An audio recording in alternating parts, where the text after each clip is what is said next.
سیدنا آدم کس قدر ضخیم اور عظیم مخلوق تھے۔ صحیح مسلم اور مسند احمد کی روایت میں ہے، اللہ نے آدم کو پیدا کیا تو اسے اپنی منشا کے مطابق کچھ عرصہ ڈھانچے کی صورت میں چھوڑے رکھا۔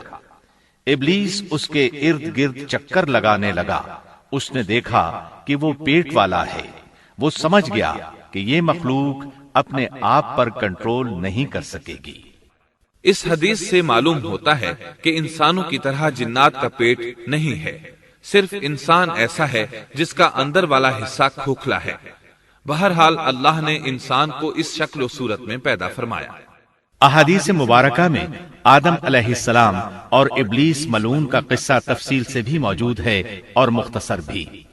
مثلا تفسیر تبری میں سیدنا عبداللہ بن عباس رضی اللہ عنہما سے روایت ہے، اللہ تعالیٰ نے آدم علیہ السلام کی مٹی کا حکم دیا، مٹی لائی گئی۔ اللہ تعالیٰ نے آدم علیہ السلام کو لیسدار اور بدبودار سیاہ مٹی سے پیدا فرمایا، اور یہ کام اللہ نے اپنے مبارک ہاتھوں سے کیا۔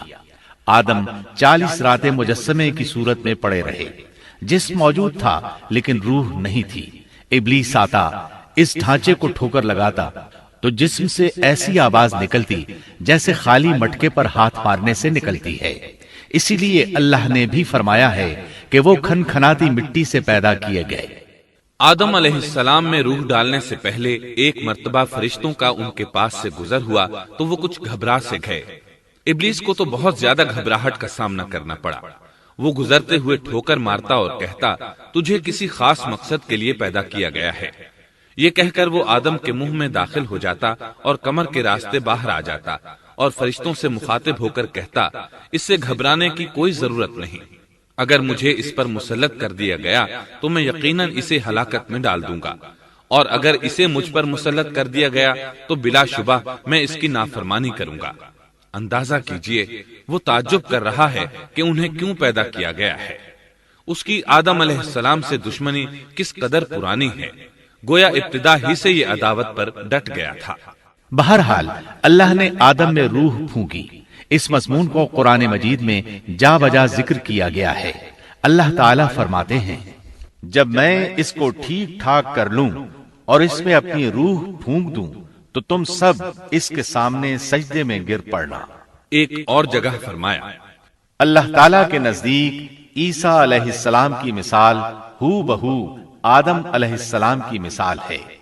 اللہ نے انہیں مٹی سے بنا کر کہا، ہو جا، وہ ہو گئے۔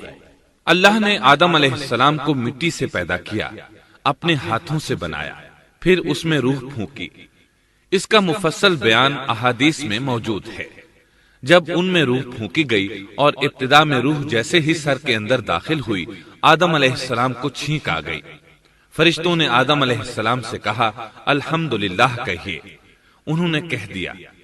اللہ کی اس تعریف کے جواب میں اللہ تعالیٰ نے فرمایا، رحمک ربک، یعنی تجھ پر تیرا رب رحم فرمائے۔ سبحان اللہ، اللہ ذوالجلال والاکرام نے آدم علیہ السلام میں روح مکمل ہونے سے پہلے ہی انہیں اپنی رحمت سے سرفراز فرما دیا۔ بہرحال جب روح ان کی آنکھوں میں داخل ہوئی اور انہوں نے جنت کے پھلوں کو دیکھا تو ان میں غور و فکر کرنے لگے۔ جب روح پیٹ میں داخل ہوئی تو کھانے کی طلب محسوس ہوئی۔ ابھی روح ٹانگوں تک پہنچی نہیں اور کھانے کی خواہش پہلے ہی محسوس ہونے لگی۔ اس جلد بازی اور عجلت کی وجہ سے اللہ تعالیٰ نے فرمایا، خلق الانسان من عجل، انسان جلد باز مخلوق ہے۔ سبسکرائب کیجئے ہمارے چینل اور دبائیے بیل کا آئیکن تاکہ آپ کو ریگولر نوٹیفیکیشن اپڈیٹس مل سکے۔